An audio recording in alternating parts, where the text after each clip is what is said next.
Get this.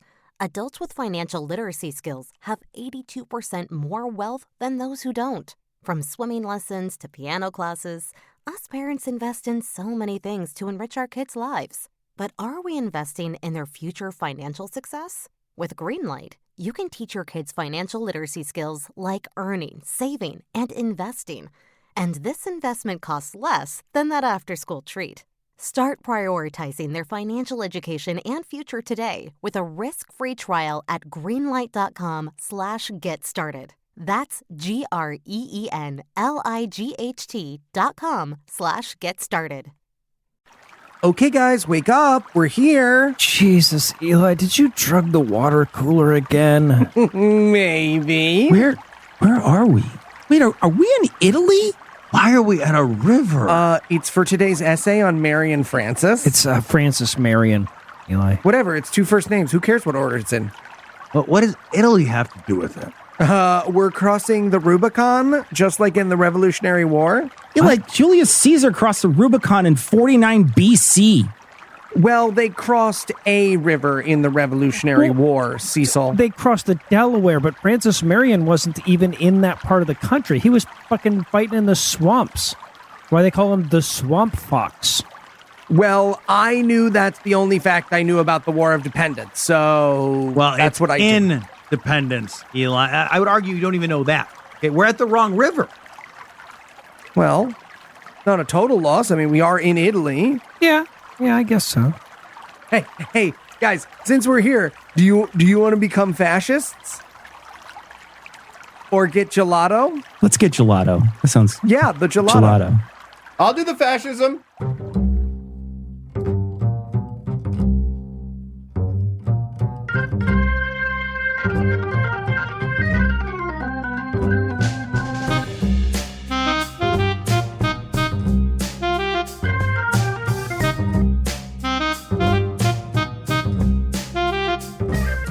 Hello and welcome to Citation Needed, podcast where you choose a subject, read a single article about it on Wikipedia, and pretend we're experts because this is the internet. That's how it works now. I'm Cecil, and I'll be knocking down these statues of American revolutionary monsters, but I can't do that in Florida or alone. So I'm joined by two guys that are way too invested to tear down the statue of Samuel Adams, Tom and Heath.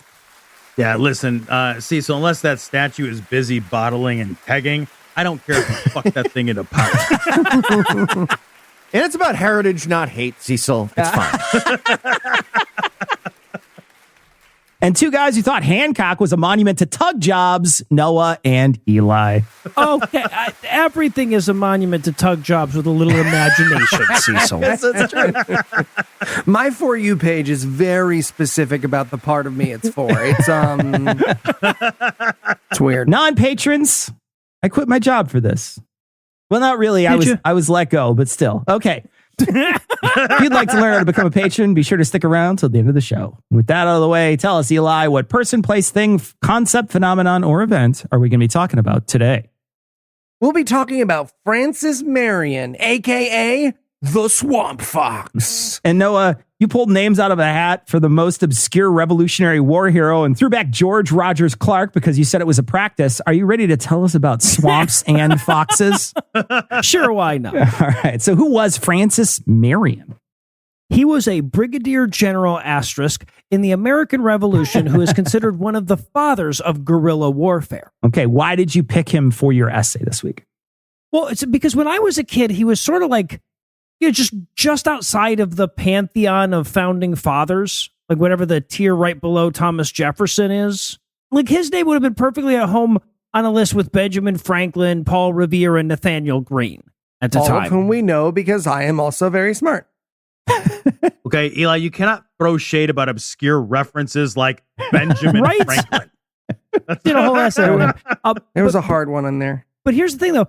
Before I even made it to high school, Francis Marion seemed to just kind of drop off the historical radar a bit. So I was like, perhaps I can help to elevate the memory of this fading hero of American lore.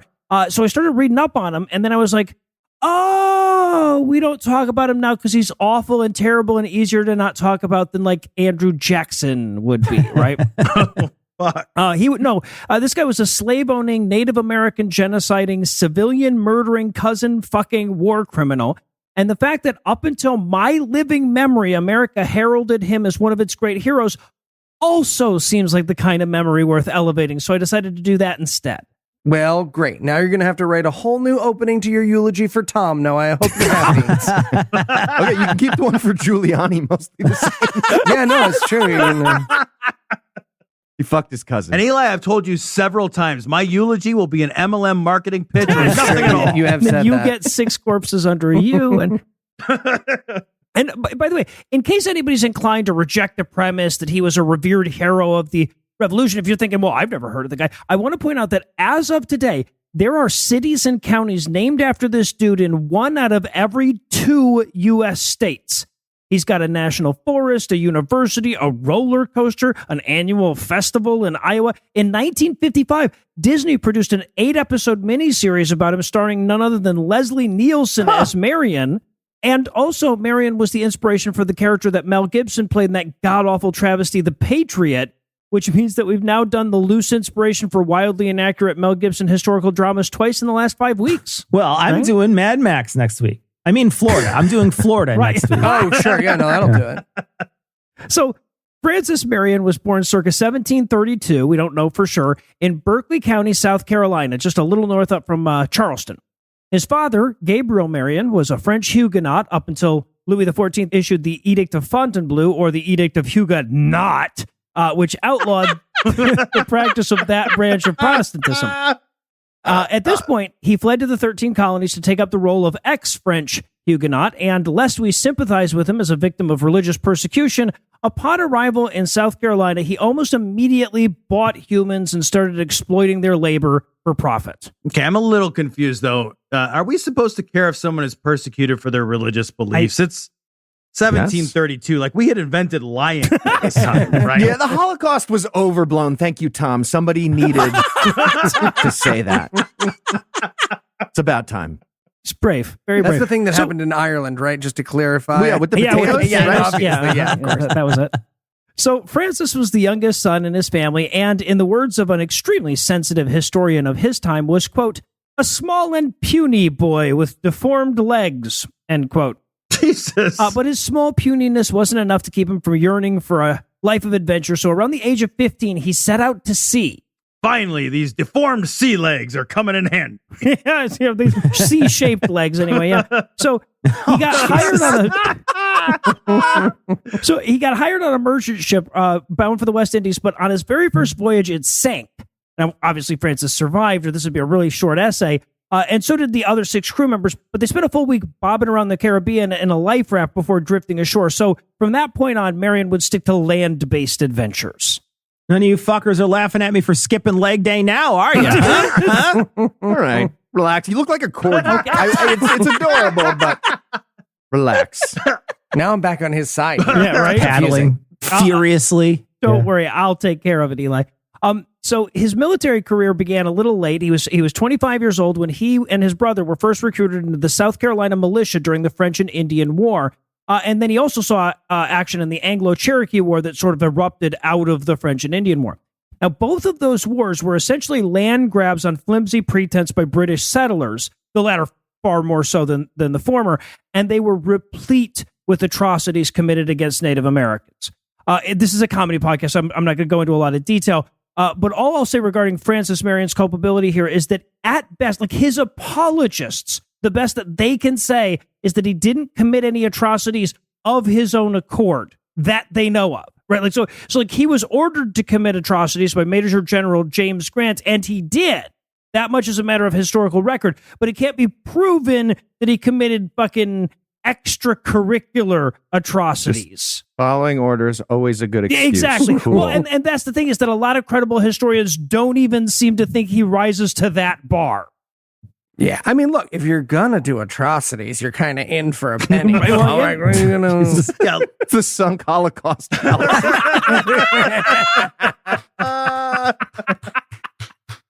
Amazing.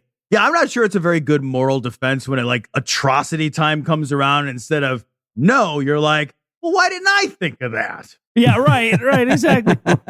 So the Anglo-Cherokee War, that ends in 1761. Francis goes back to South Carolina to oversee his family plantation. And he's good at profiting off the degradation of several generations of human beings, whatever the fuck that means. So he earns enough to buy his own plantation. He spends a decade and a half slave owning, I guess, as a job. But in 1775, the scent of revolution was in the air, and Marion sided with the patriot cause, which, to be clear, is the insurrectionists, right? So the anti-patriotic ones. Okay, thank you, Noah. I am also a loyalist about that whole revolution. We would have been better off. I'm just saying we'd have so been much better off. Yeah. God. Anyway, so he was commissioned as an For real, officer in though. the Continental Army's 2nd South Carolina Regiment at the rank of captain. Now, Francis did see a bit of action during the Battle of Fort Sullivan in June of 1776, but mostly at first he just babysat the fort and terrorized his subordinates. He had a reputation as an overly cruel disciplinarian, and considering that he described his regiment as a disorderly, drunken bunch insistent on showing up for roll call barefoot, there's every reason to believe he found ample opportunity to earn that reputation. It's also a little surprised that even with all the discipline, his troops shit the bed on their first major engagement, which would have been the siege of Savannah, which, of course, the rebels lost. Yeah, in fairness, though, boots do take too long. If you're going to be a Minuteman, you need combat Crocs. Slip them on and die humiliated. I'm surprised that I haven't had like tactical Crocs show up in my Facebook feed as an ad yet. Well, he said it out loud, so there you go. Yeah, right. Now it's coming. You got a bump stock on the side or some shit. Now, in March of 1780, his role in the war would change dramatically, and for the stupidest possible reason. It all starts, he's at this dinner party at the home of a fellow officer in Charleston, and there was a custom back then, at least among the rebels, that at some point in your dinner party, you went around the room toasting the American cause. So, like, every person is given the floor for a theoretically unlimited amount of time to talk about how awesome America was. Right? So, like, imagine a bad Q&A at a conference, except there's no point to get to. I have more of a chant than a question. USA. USA. This is all night, forever. Right. Just your whole life. Well, apparently Francis Marion found that about as tedious as the five of us would find it. So he tried to sneak out, but as was also part of the custom, the host had locked the doors of the home from like the outside during this portion of the evening so that no one could leave. So desperate to make his escape, Marion leapt from a second-story window and in so doing broke his ankle. This was me at the Q&A at Edinburgh, though. I mean, genuinely, this was Now, me. Cecil, we don't know if he died yet. It might not be as bad as we did in Edinburgh. No, it's we not. don't know. It's We're going not. to find out. Well, it turns out that ankle break was quite fortuitous for the American cause, because thanks to that accident, Francis Marion was convalescing out in the countryside when the British overran Fort Sullivan and took Charleston in May of 1780. Pretty much every other officer in the state was either captured by the British or in full retreat. So, still hobbled by his broken ankle, Marion took charge of whatever soldiers he could scrounge together and took it upon himself to lead the resistance in South Carolina. Carry me in my battle palanquin, troops. Yeah, honestly. Now, Francis Marion is, as I said up front, considered to be one of the fathers of guerrilla warfare, but that's only because white people always call the first white guy to do something the father of it. Right? So the truth is that all of the supposed innovations often attributed to Marion are just him aping the tactics that the Cherokee used against him in the Anglo-Cherokee War. He was the fucking Elvis Presley of military innovation. Except his troops didn't even wear shoes, let alone blue suede ones. I mean, come on. Yeah, other than that. Yeah. Crocs. And even if he did invent it, not to put too fine a point on it, but guerrilla warfare at this time was just not agreeing to stand in lines facing each other and take turns shying. Right, It's not yeah. like he did. Yeah. Fuck the Cherokee. Thank you, Eli. Jesus Christ. Interesting take. So Marion's famed resistance starts in August of 1780 when he leads a small force of between 20 and 70 men in a raid against a British encampment that was holding several hundred American prisoners. He and his men hid in dense foliage. They let the British contingent march by him. Then they snuck up from the rear, attacked while they were in disarray, freed about 150 prisoners, and got the fuck out of there. Now, like, this is some fucking duh kind of shit to us now, but the British were really unprepared for it at the time. They had been so spoiled by wars against radically outgunned victims of their colonization and European enemies with comical notions of valor that they didn't really anticipate the military equivalent of fucking Heath showing up at a friendly game of charades and asking where in the rules it says he can't use sign language, right? So Doesn't say it or not. Hiding out, attacking unprepared soldiers, and running away before they could organize a defense, that wasn't seen as revolutionary at the time. It was seen as cowardly. Yeah. It also ruined charades at game night the other night, just in case anyone's wondering. Write better rules. Just write the rules. Write whatever rules you want, write them down. But regardless of how the British ranked his actions in terms of the rules of war, they were effective. His forces were perpetually outnumbered, but they managed to be a continuous thorn in the side of British occupiers. And I know I'm making this sound heroic, so I want to emphasize that by thorn, I mean war criminal. All right. Well, while we give the Brits a few minutes to tell Mom that we're cheating, we're going to take a quick break for some apropos of nothing.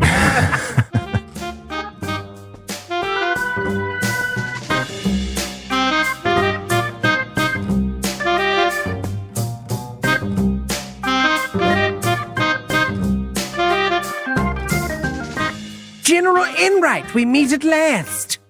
Oh, hey, what's going on? As you know, this battle is to be staged this morning at 2 o'clock. And yet, I see you and your men have yet to make formation.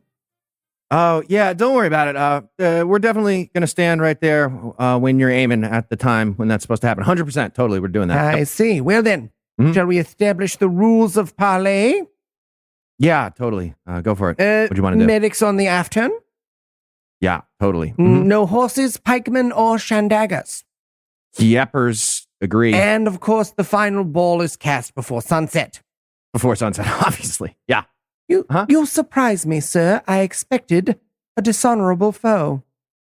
Right back at you, man. Mm-hmm. Hey, guys, sorry I'm late. What did I miss? Oh, we're going to shoot these dudes in the back when it gets dark. So easy. Sorry, what? I said no daggers. Yes. Quite.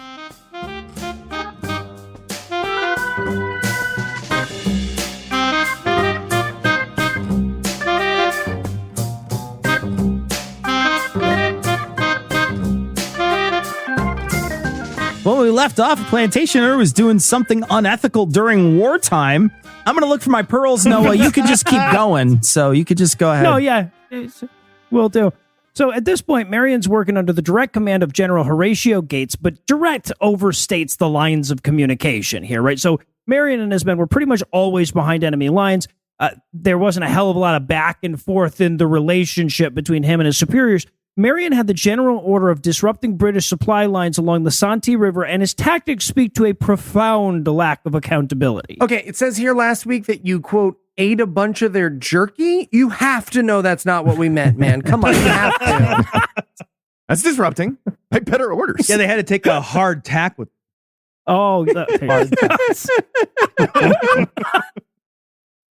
And of course, with every successful raid, ambush, etc., Marion climbed a little higher on Britain's most wanted list. So eventually, they sent out one of their most notorious cavalry officers to hunt this guy down. This is Lieutenant Colonel Bonastre Tarleton of the 1st Dragoon Guards. Come on. Yeah, you can just imagine how impressive this guy's dress hat is as I say his name, right? Anyway, he's ordered to capture Tarleton. Marion and his men.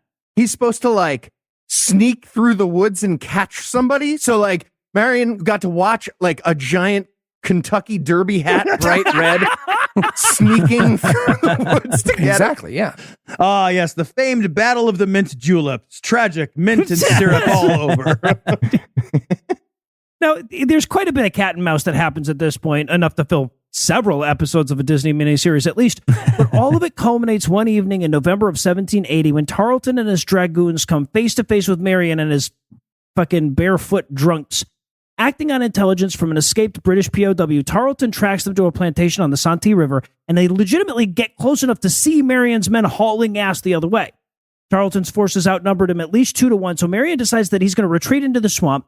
Tarleton gives chase, and for some 30 fucking miles, they chase this motherfucker across hill and dale and swamp, mostly swamp. Now, this chase is, of course, where Francis earned his nickname. When he decided to break off the chase, Tarleton is supposed to have turned to his junior officers and said, quote, "Come on, boys, let us go back and we will soon find the gamecock. But as for this old damn fox, the devil himself could not catch him," end quote. And from that point forward, Marion would be known to history as the Swamp Fox.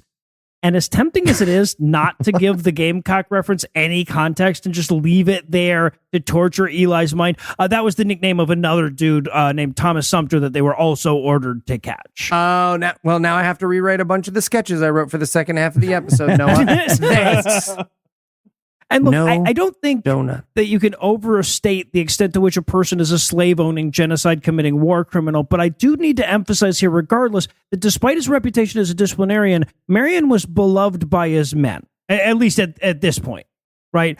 Part of that has to be his feared reputation. Part of it is that he just had a lot of success, but he was clearly a very inspirational figure by the standards of the day, regardless. And as evidence of that, I should point out that the people under his command weren't serving for pay. What? Unlike the Continental Army, they provided their own horses, their own weapons, their own ammunition, and, as often as not, their own food. Okay, he had them fighting in a war for exposure. That's actually impressive. Yes. Yes. Pizza party. So like Burning Man, but with more dying. Well, this year, equal amounts of dying, but usually more dying. Usually more dying. Yeah. And swampiness. Yeah, right. Yeah. Okay, so I sign up as a soldier under you, and then I get 3 of my friends to sign up under me, and then all they do is recruit 3 of their. Now, when do we sell the essential oils again? I get. Yeah, right. This isn't what they talked about at Tom's funeral. Now, at the beginning of this whole thing, I introduced Marion as a brigadier general with an asterisk. That rank was kind of retroactively bestowed after he got such a good reputation and became like a propaganda asset to the country. He never fucking, I don't know, general de brigade, or I don't know what that would mean. He never commanded a large force in any battle whatsoever. But according to a state-erected sign at his gravesite in South Carolina, he and his men were engaged in 12 major battles and skirmishes over a 2-year period. 12 work days in 2 years. Doesn't sound like a revolutionary army. Sounds like a Union army, huh? Waka waka. Now, I should point out, Try too, the that veal. Marion parlayed his fame. No, I should point out, too, that Marion parlayed his fame into a post-military career before he was post-military. He actually left his troops mid-war when he was elected to the South Carolina General Assembly, and that left his men so disheartened that there was apparently a conspiracy to, like, turn him over to the British as retaliation. But before that could come to fruition, the British Parliament suspended offensive operations in America and withdrew from Charleston. The Treaty of Paris would bring the war to a close a couple of months later. Now, after that, his life gets pretty fucking boring pretty fucking quick. Biographer Hugh Rankin describes his life as, quote, something like a sandwich, a highly spiced center between 2 slabs of rather dry bread, end quote. Which, despite raising questions about Rankin's sad and limited exposure to the universe of sandwiches, sums it up pretty nicely. Hey, Hugh, maybe don't write a biography about someone you feel that way about, man. Like, Right? Yes, right. Like, you're probably wondering why I named this chapter yada, yada, yada. maybe just like take up a hobby, try some board games, man. They're pretty good now. So after the war, he goes back to his plantation. He owns slaves more. He serves an undistinguished career as a politician. And then at the age of 54, he marries his 49-year-old first cousin, with whom he'd already had a couple of kids, I think. Jeez. Suffice to say, their proximity on the family tree doesn't make it into the Disney miniseries. Between this and the Giuliani episode, I'm glad we could peel the lid back on historical cousin fucking. Yeah, you know? maybe we do Charles Darwin next week, you know. Nice. All right. Albert Einstein or Edgar Allan Poe, Jerry Lee Lewis, FDR, right? H.G. Wells, Thomas Jefferson be a good one. Jesse James, Johann Sebastian Bach. Okay, too long. Heath. Heath, you know too many. This is getting Listen, the lady. you're Don't a white protest person in America. too much. Methinks. A lot of cousins fucking in your tree. Yep. So at this point, there's every reason for us to just forget about this guy altogether. But then M.L. Parson Weems gets a hold of him. So Parson Weems is America's first great hagiographer. He was one of the driving forces in the early effort to turn America's founders into fucking superhero philosopher warrior poets or whatever. He's the guy who invented the story about George Washington cutting down the cherry tree and then getting liar disease, right? He was also the co-author of the first biography of the Swamp Fox. Now, to the extent that he based the biography on history at all, it was solely from the recollections of an officer that served under Marion named Peter Horry. And in a letter to Horry, Weems' greatest claim to historical accuracy was to say that he, quote, endeavored to throw some ideas and facts about General Marion into the garb and dress of a military romance, end quote. Yeah, and then PragerU made an animated video for Oklahoma third graders about him. So Yeah, it's all coming together. Right. yeah. Now, the actual historical legacy of Marion is obviously far short of Weems' patriotic bullshit, but how far short is still a hotly debated matter among historians. Or at least among American historians. British historians are pretty much united in their belief that he was shit, and nobody else's historians give a fuck about the guy. British author Neil Norman called him, quote, a thoroughly unpleasant dude who was basically a terrorist, end Jesus. quote. Right, well, and British historian Christopher Hibber points out that he was, quote, very active in the persecution of the Cherokee Indians and not at all the sort of chap who should be celebrated, end quote.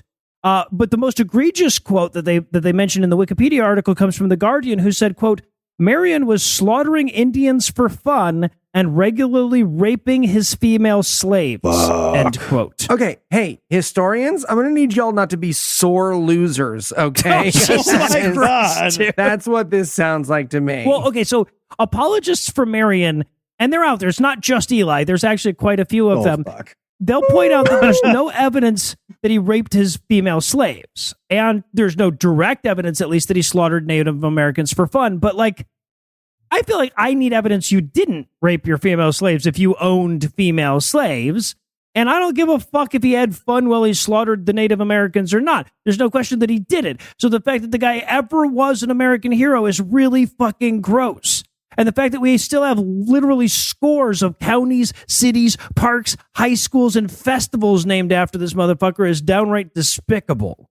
And if you had to summarize what you learned in one sentence, Noah, what would it be? White people just shouldn't get statues. Honestly, yeah. Yeah. Are you ready for the quiz? Sure, why not? All right, Noah, you've said a lot of the arguments against Marion's legacy on this episode, but what are the major counter arguments that should be considered? A. Come on. B. I mean, everybody was doing it. C. Okay, not everybody, but those guys were nerds. D. You're not so perfect yourself, you know. Or E. Why do you hate America? Oh, wow. You know what? In the Wikipedia article, you can find all of these arguments. So I'm going to go with F. Secret answer F, all of the above. Yeah. Secret answer F, the God. chat page of this Wikipedia article. Jesus. It's like an actual question from the new Florida SAT that they're going with. Yeah, right. All right. Well, it was super cool when that Swamp Fox guy, white scovered, not lining up in orderly fashion to be killed by a giant redcoat firing squad. What else did he invent? A. Shitting where you don't eat. B. Measuring twice. C. Sniffing out danger by letting a curious cat go first and kill itself. Or D. Going mouth to ass in that order. Oh, wow. So I don't like the C one because a cat died. So I'm going to go secret answer E, A, B, and D. Wow. It seems like it was going to be that. It was actually all of the above, though. Oh, damn it. All right, Noah, if we stop worshiping every early American hero who slaughtered native peoples or owned slaves, well, we're not going to have anyone else left to heroify. A. Good. B. Great. C. Fucking spectacular, really. Or D. Having heroes is for slow children. Stop it. Jesus Christ. Well, it's definitely D, actually. D. All right. Well, Heath, you win this week. All right. Next week, let's get Cecil running the show. All right. Okay. Well, for Noah, Tom, Heath, and Eli, I'm Cecil. Thanking you for hanging out with us today. We'll be back next week. And by then, I will be an expert on something else. Between now and then, listen to all our other podcasts, and that'll be about the right time for us to release this next episode of this show. And if you'd like to help keep this show going, you can make a per episode donation at patreon.com/citationpod or leave us a 5-star review everywhere you can. If you'd like to get in touch with us, check out past episodes, connect with us on social media, or check the show notes. Be sure to check out citationpod.com.